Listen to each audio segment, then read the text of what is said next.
1. This happened to me 8 years ago when I was 17. I had just come into a situation where I was still at high school age, but had to drop out and work full-time at a pizza spot across the street from the high school I had attended, to pay bills and rent and things. When I began working there, I realized the girl I had attended school with, she was a senior when I was a freshman, was my manager. Her name was Meredith, and she seemed slightly off-kilter, but I was, at the time, the sort of person to ignore personality flaws, mental instability, in my coworkers. Partly because I enjoyed my job, and partly because I wanted to be friends with everyone. Don't ask me why. I can't for the life of me explain it now.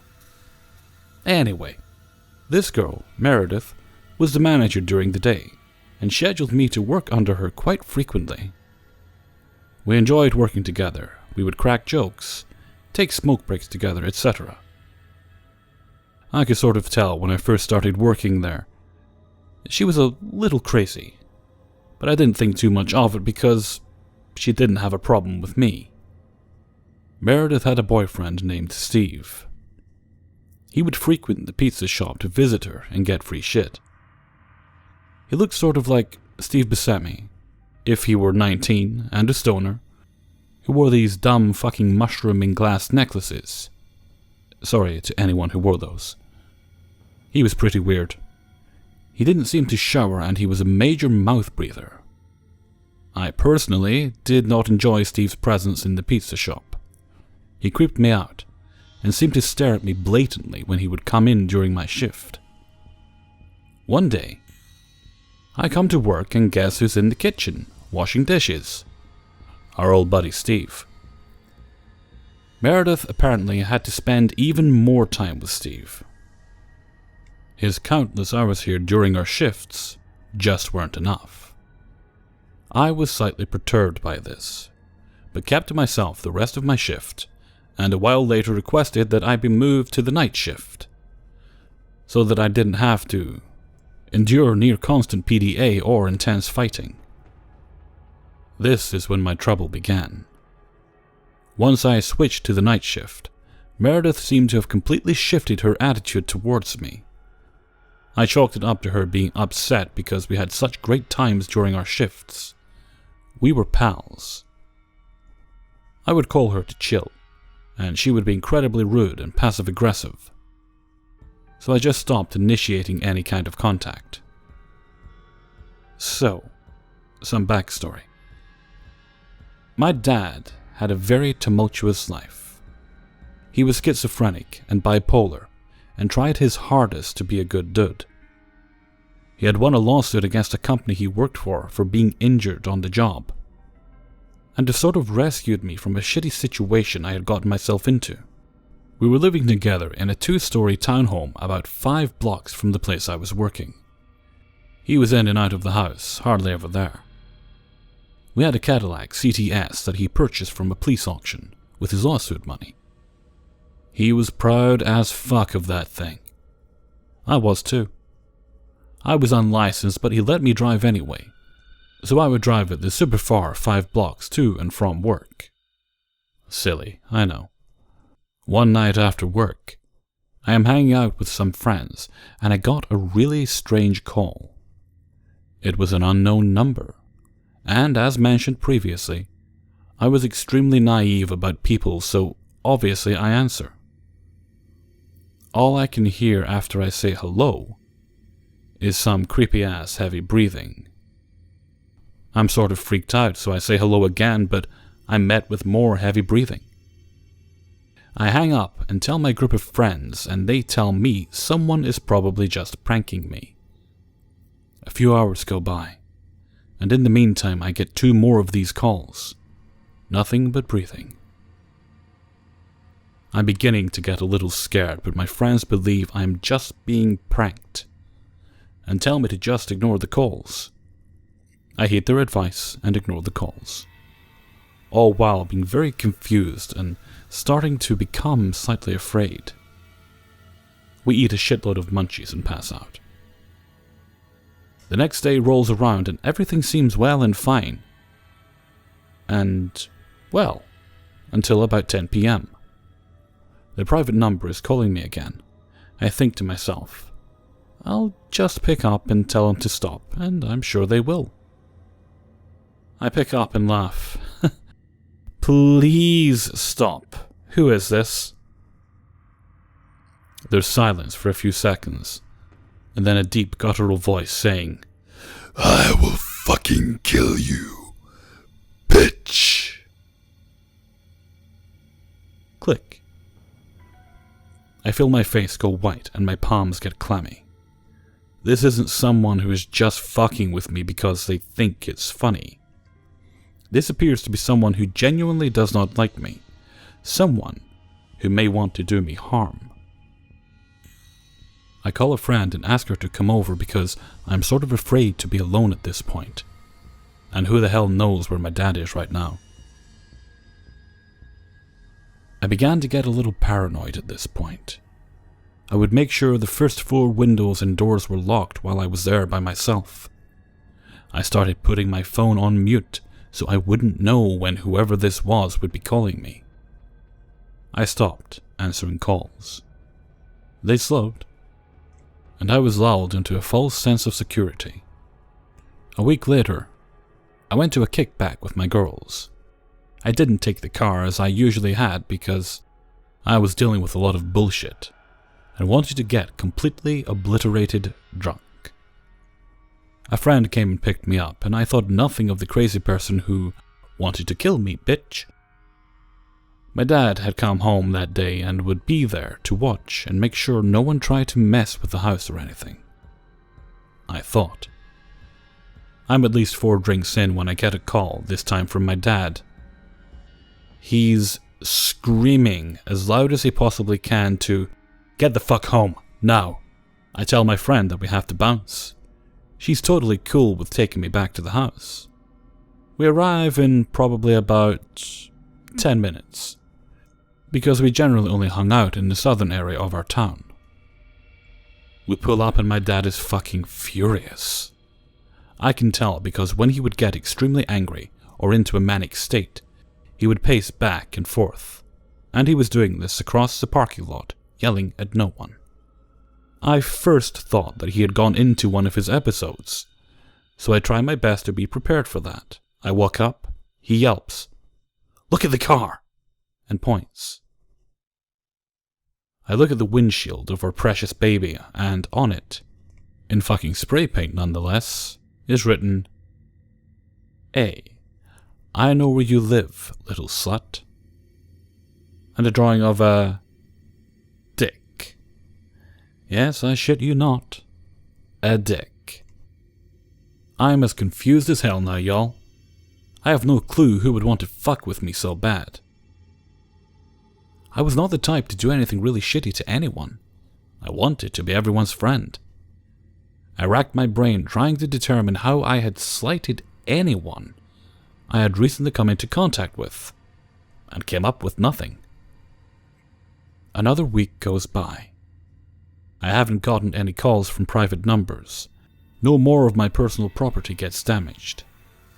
I legitimately think it's over. I go to another party for my friend's birthday. This party is on a large piece of land in the middle of goddamned nowhere. There were probably about 150 people there, tons of cars, lots of commotion. We had to park in a scary driveway area that was about a quarter of a mile from the house, and walk the rest of the way because there was nowhere closer.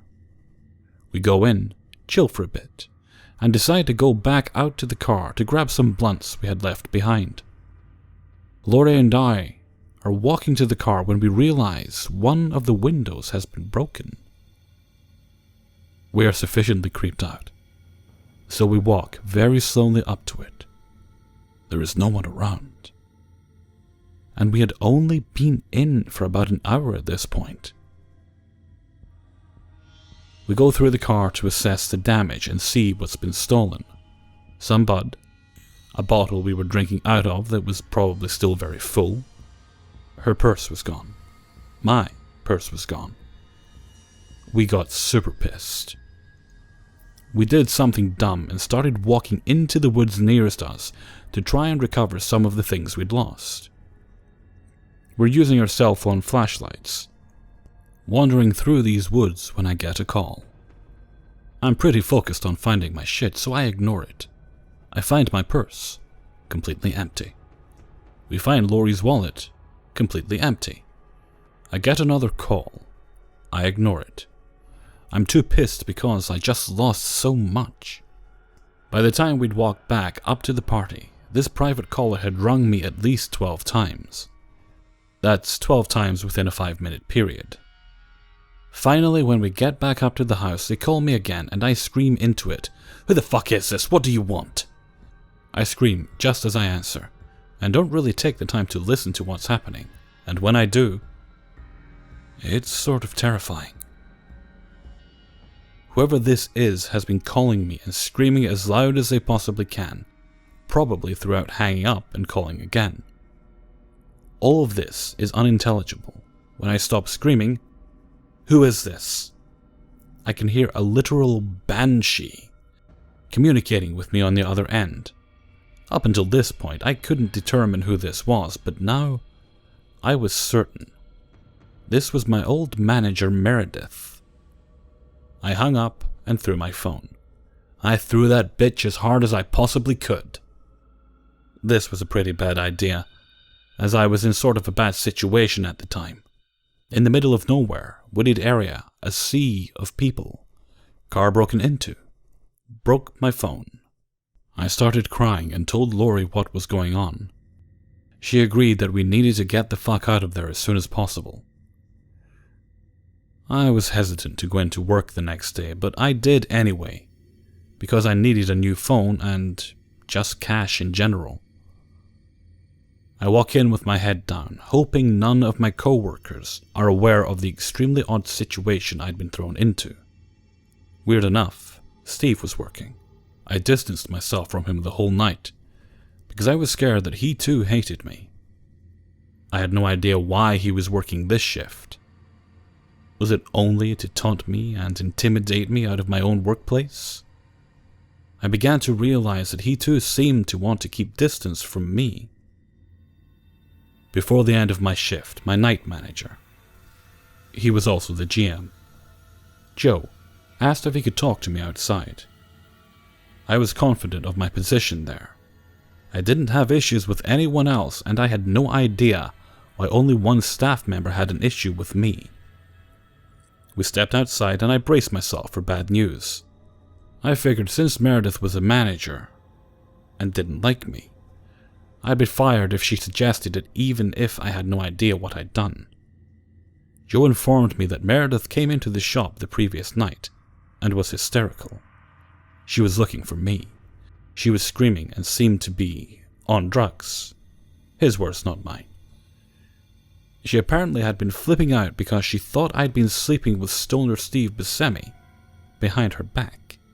Joe asked if any of this was true. I don't think I've ever laughed so hard in my entire life. I explained to him that I wanted to switch to the night shift in the first place so that I didn't have to be around Steve. He creeped me out. Their relationship was an emotional roller coaster that I did not want to be around. He agreed. He said she would no longer be working at Arnold Schwarzenegger as a Barbarian's pizza shop. She was fired promptly the next day, and Steve quit a few days later. I've never heard from them again.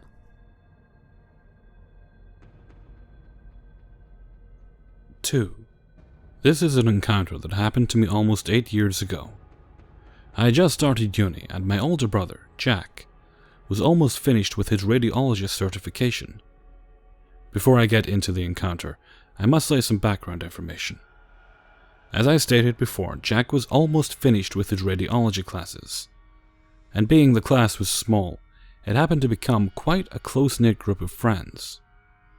Since graduation was nearing, one of Jack's classmates, Mary, decided to host a party at her house for the class, and Jack, figuring he would need a designated driver for the night, and also trying to hook me up with another classmate of his, invited me along. We get to the party and everything is alright at the start. Until Mary's boyfriend showed up at the party. Her boyfriend, Mick, was a pretty surly-looking Vietnamese guy who had perma-resting bitch face and just gave off an air of fuck off. He kept eyeballing my brother the whole night, even more so after rounds of shots went around the party. I got soda since I was underage and my brother's designated driver. Eventually I noticed him and my brother talking, and whatever they were talking about, which I would find out later in the car, it was becoming ugly. Apparently, Mick didn't like my brother because Mary often studied with him. He ignored the fact that most of the time there would be 2 or 3 others studying with them, and that they never had any interaction apart from study groups. And with liquid courage in him, he threatened my brother, and also me. My brother, who grew up with not the nicest sorts, gangs, drugs, violence, etc., quickly let his temper flare up, especially when Mick told him, "It would be a shame if your brother, I'm the throwaway 222, happened not to make it to his 8:30 algebra class after getting out of his silver truck." Not knowing at that moment why they were about to start physically fighting, I had managed to get my brother to his car, apologized to Mary if we were in any trouble, and began to drive my brother home. I was trying to calm my brother down, but he dropped this bombshell on me. He threatened you to get at me. He knows where you go to class first. You see anything you tell me, he's fucking with the wrong family. To be honest, I didn't know how to take it at first. It freaked me out, but at the same time, I thought maybe my brother might have been a little too sauced. I know my city has an issue with Vietnamese gangs. My brother is friends with former gang members. And to be honest, they can be scarier than the Hispanic gangs that run around. But I decided to brush it off, thinking both guys had one too many shots and were just flexing at each other. Flash forward a couple weeks later. I'm dating this girl from my uni, and we ended up studying at her apartment a lot, which was close to the school. After we got finished with homework, to be honest, we didn't study much, I would drive home, often at 1 or 2 a.m. This night I was driving home. I was waiting at a light, waiting to make a turn to get onto a highway ramp, when a car on the opposite side of the intersection, a green Toyota sedan, decides to blow through the light. Typical inner-city driver, I thought to myself, when just as the car passes by, I thought I heard it backfire twice. Thinking nothing of it, the light turns green, and I make my way to get onto the ramp. And behind me, I hear the car screeching through a U-turn, and soon enough the car is right on my ass. The ramp is a 1-lane ramp before it merges with the main highway. So I keep to the right to allow them to pass by, but they're just on my ass. I decide to speed up, hoping that he'd back off, but he is just relentless. I try brake checking, speeding, changing lanes and trying to shake them. But whoever is driving this car is just sticking to me like glue. Somehow during all this, my phone has flung itself to the passenger side of the car, out of reach, and I don't want to try to get it because I'm driving about 85 to 90 miles per hour, trying to shake this guy. Eventually, I get to a part of town I know really well, with some dark neighborhood streets. So I make a last-second exit off the freeway, nearly sideswiping a car, and I barrel through a right turn. Thank my lucky stars the light was green, and I pull into this neighborhood. Cut my lights, and I drive until I find a dark, dead-end street, where I park and duck down. I manage to find my phone, and just as luck would have it, it's dead. So I just lay low, freaking out, when I saw approaching headlights. I sat there for over an hour until I finally managed to convince myself if they knew where I was, they'd have found me by now. I take side streets home, and when I get there I somehow manage to get my jelly legs out of the truck. When I close the door, I noticed on the trip under the door there are 2 small 1/4-inch holes, and I had that heart sink, body freeze feeling. And I remembered what my brother had told me on that drive home a couple of weeks ago. My brother was still awake when I got in the house, and I took him aside. I asked him if anyone was trying to fuck with him by getting to me, and told him what happened. Immediately, he got stone-faced and told me, very flatly, "I'll handle it." And that was the end of the conversation. He told me to go to bed and everything would be okay. A couple nights later, at an ungodly hour of the night, I think maybe 3 or 4 a.m., I heard a car screeching through the street and come to a stop at my house. My brother had come home, very drunk, and my dad was immediately furious, demanding to know what the fuck he was thinking, etc. And I remember my brother telling my parents there was a fight, and my brother's ex-gang friends took some guy in his car to teach him a lesson. But they told my brother to get the fuck home. After a shouting bout, everyone decided to go to bed, while I was still in my room pretending to be asleep. I was never followed again, but I was always pretty paranoid when leaving my girlfriend's house. A few months later, I decided to ask my brother what happened with Mick, and my brother told me they had found out the club where he liked to hang out, and he and his friends decided to go drinking there, hoping he would show up. Well, that night he did. So my brother and his buddies, being as drunk as they were, decided they were going to confront this guy. Mick was by himself, so my brother and co. managed to get Mick out of the club and take him away in his own car. They told my brother they'd handle it and told him to go home. He didn't need to be there. They beat Mick up pretty badly, and bashed his car really bad as well.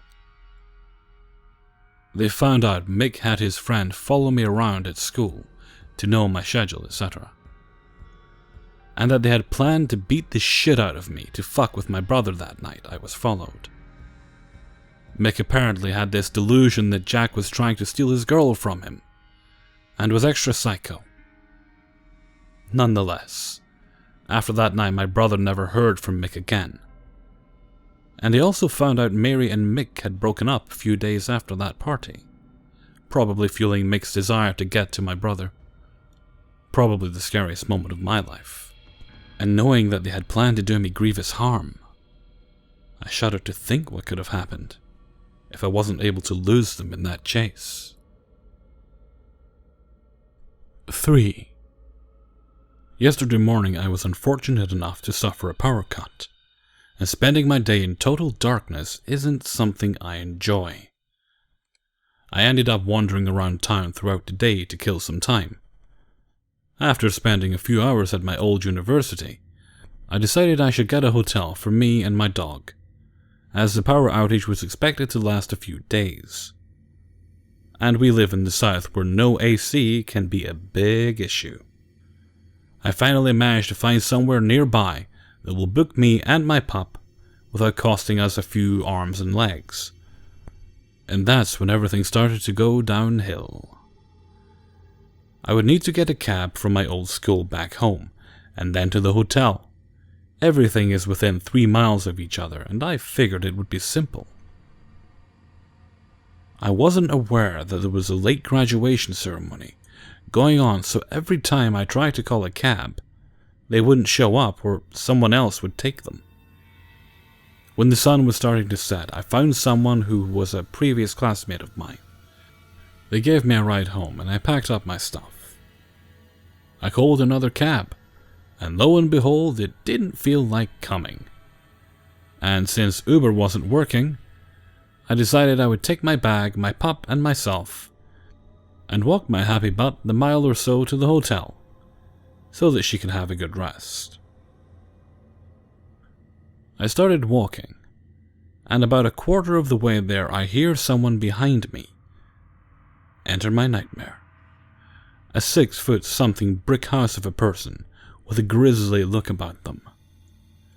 They looked me up and down and said, "Hey there, girl, where are you going?" Now let it be known, I am new to this area. I am from the middle of nowhere, and this is horrifying to me.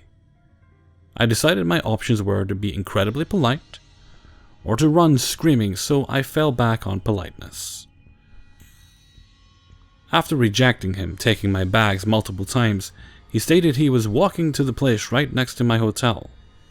So I decided I would try to humanize myself as much as possible and keep a dialogue going between us. He asked me questions about my family, friends, why I was here.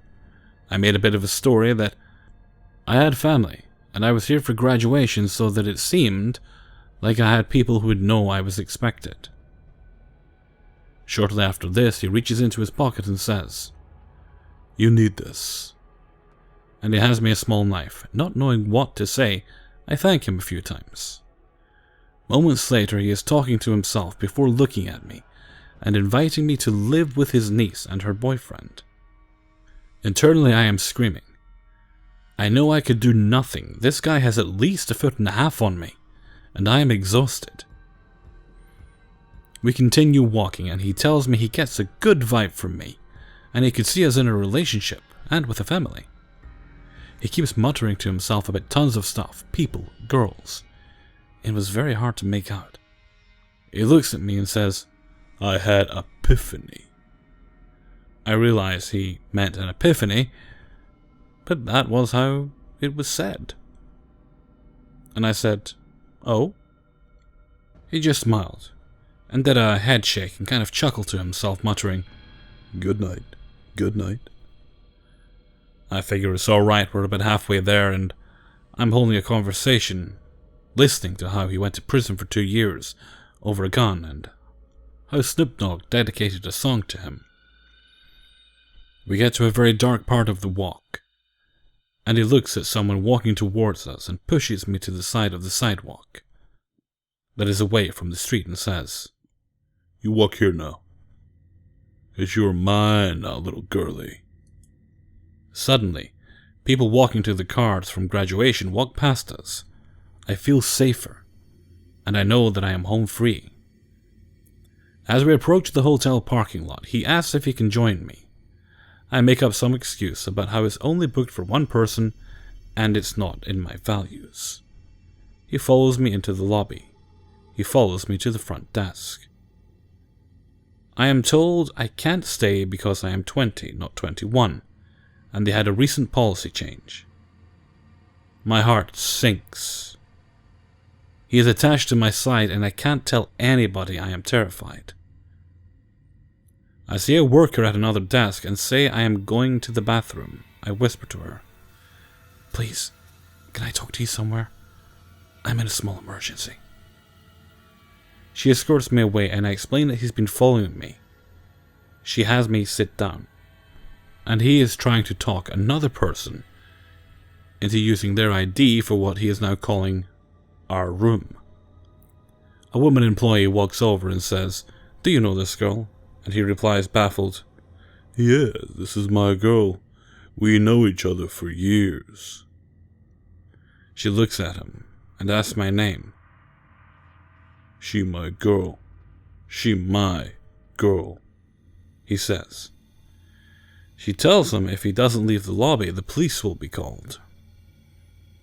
It ends up that she is the bartender. She sits me down and ended up helping me get my room, and I fully intend to thank her and the other woman properly.